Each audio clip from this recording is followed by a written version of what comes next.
Jane McGonigal is a game designer and author who's very active in the gaming community. She actually has a couple TED Talks, and she was a keynote speaker at a Nantucket thing in 2013. And her research suggests that while playing video games, the most active parts of the brain are the rewards pathway system, which is associated with motivational and goal orientation, and the hippocampus, which is associated with learning and memory. And these are the two main parts of the brain that don't activate when people are suffering from depression.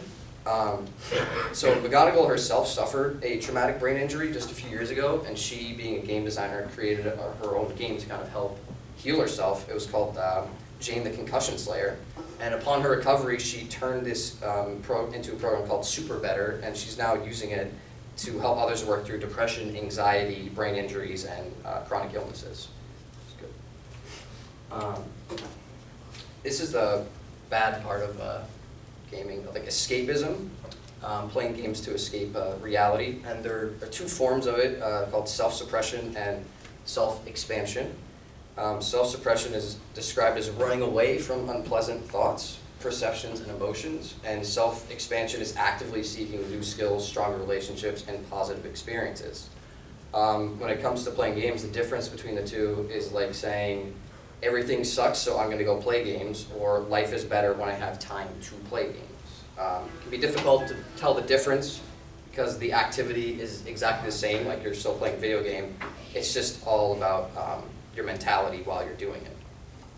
And another example of a game being used in a positive way for self-expansion is a game called Snow World, and this was created for burn victims to play as their wounds are being treated.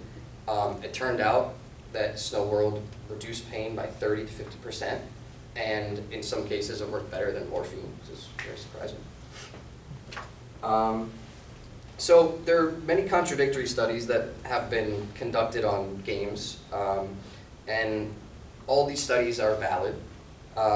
It's just important to remember that they're looking at different people playing different games for different reasons. Video games can be a healthy addition to anyone's life. Just remember everything in moderation. And I was wondering maybe if you guys had any thoughts. I think like a month ago I was reading a book. It's called Infinite Realities, and I forgot who was written by, but the guy who wrote it, he was describing games as